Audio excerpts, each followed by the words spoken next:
नियम पण चाला. ह्या रिक्षा लागल्यात ना आता इथं समोर आहे ना फाईन झाले पाहिजे तुमचे. ह्या रिक्षावरती पण फाईन करा बरं का.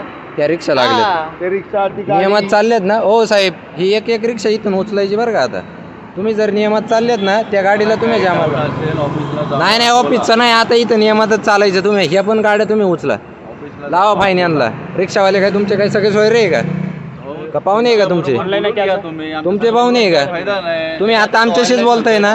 ही गाडीला जॅमर कोणी तुम्हीच लावलंय ना. गाडी जॅमर तुम्हीच लावले ना. तुम्हीच लावले ना. तो सांगतोय भाऊ आहे त्याचा तर तुम्हाला ते एवढी अक्कल पाहिजे जरा. त्या गाड्या तुम्ही आता इथून ऐका ना ह्या तुम्ही आता इथं फाईन ह्या रिक्षांना फाईन लागले पाहिजे. ह्या रिक्षांना फाईन लागले पाहिजे. 500 नाही 500च्या जागी 1000 देऊ. आता कळलं का 500 जागे 1000 देऊ. ह्या रिक्षांना पण इथं जेवढे लागलेत ना फाईन लागले पाहिजे. तुम्ही नियमात चालताय ना मग नियमातच चाला. नियमात चालताय ना तर नियमातच चाला.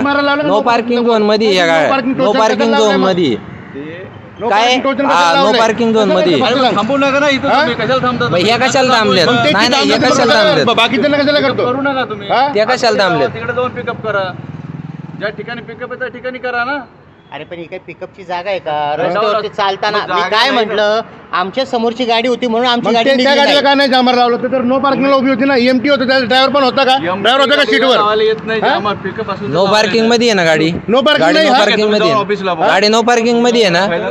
आता माझं काय म्हणणं आहे, आता ती गाडी आता आहे का एमटीच ना गाडी. आता नियमानुसार नो पार्किंग मध्ये त्या रिक्षा आहेत.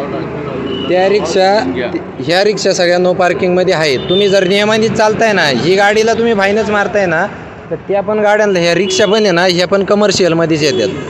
ही पण पिवळी पाटी म्हणताय ना तुम्ही त्या पण कमर्शियल मध्येच येतात. कमर्शियल मध्येच येतात. तुम्हाला अलाव केलं त्या ठिकाणी तुम्ही पिकअप करा. मी उद्या आहे ना मला जावा पिकअपला जाऊन करा. नाहीतर आतमध्ये जावा. तो भाऊ आहे कळलं का. कस्टमर ऑनलाईन बुकिंग आणि कुठून आणलाय आम्ही प्रायव्हेट कस्टमर असं नाही. तो त्या व्यक्तीचा भाऊ आहे.